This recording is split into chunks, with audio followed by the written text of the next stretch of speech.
আসসালামু আলাইকুম। আজকের সর্বশেষ সংবাদ জানাবো আমি নুসরাত। প্রথমেই জানিয়ে দেব সংবাদ শিরোনাম। পাকিস্তানি হওয়ায় সিপিএলে কোচের চাকরি পাননি আজহার মেহমুদ। বিএনপি ক্ষমতায় আসার পর দ্রব্যমূল্য কমতে শুরু করেছে বললেন এমপি বরকতুল্লাহ বুলু। শেরপুর ৩ ও বগুড়া ৬ আসনে ভোট ৯ এপ্রিল, তফসিল ঈদের আগেই। সর্বশেষে জানাবো সরকারি কর্মকর্তা কর্মচারীদের সময় মতো অফিসে উপস্থিতি নিশ্চিতের নির্দেশ।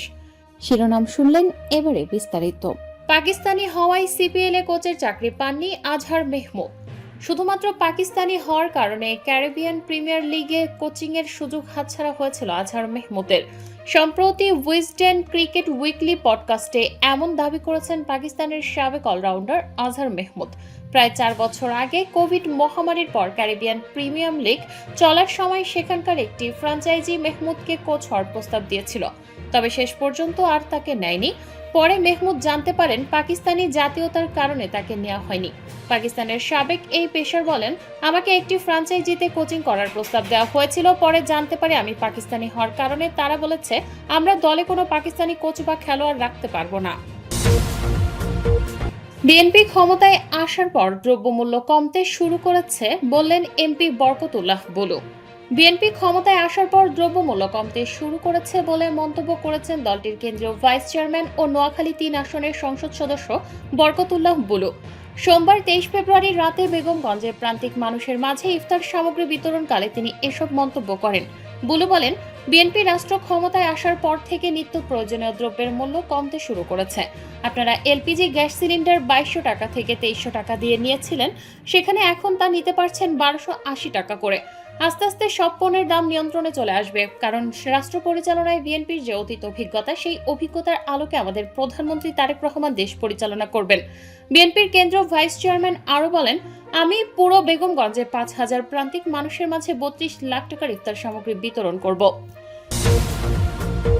শেরপুর ৩ ও বগুড়া ৬ আসনে ভোট ৯ এপ্রিল, তফসিল ঈদের আগেই। দীর্ঘ প্রতীক্ষার অবসান ঘটিয়ে শেরপুর ৩ আসনের স্থগিত নির্বাচন এবং বগুড়া ৬ আসনের উপনির্বাচন আয়োজনের প্রস্তুতি সম্পন্ন করেছে নির্বাচন কমিশন। আগামী ৯ এপ্রিল এই দুই আসনে ভোট গ্রহণের প্রাথমিক সিদ্ধান্ত নেওয়া হচ্ছে। আসন্ন ঈদ উল ফিতরের আগেই এই নির্বাচনের আনুষ্ঠানিক তফসিল ঘোষণা করা হবে। মঙ্গলবার ২৪শে ফেব্রুয়ারি এক সাক্ষাৎকারে নির্বাচন কমিশনার মোহাম্মদ আব্দুর রহমান এল মাসুদ এ তথ্য নিশ্চিত করেছেন। তিনি জানান, নির্বাচনের তারিখ ও সার্বিক প্রস্তুতির বিষয়টি আজই আমাদের সচিব আনুষ্ঠানিকভাবে ঘোষণা করবেন। তিনি কমিশনের পক্ষ থেকে এ বিষয়ে বিস্তারিত জানাবেন। এই দুই আসনে পোস্টাল ব্যালটে ভোট দেওয়ার সুযোগ থাকছে বলে জানা গেছে। সরকারি কর্মকর্তা কর্মচারীদের সময়মতো অফিসে উপস্থিতি নিশ্চিতের নির্দেশ। সরকারি, আধা সরকারি, স্বায়ত্তশাসিত ও আধা স্বায়ত্তশাসিত প্রতিষ্ঠানের কর্মকর্তা কর্মচারীদের নির্ধারিত সময় অনুযায়ী অফিসে উপস্থিতি ও প্রস্থান নিশ্চিত করার নির্দেশনা দিয়েছে মন্ত্রিপরিষদ বিভাগ।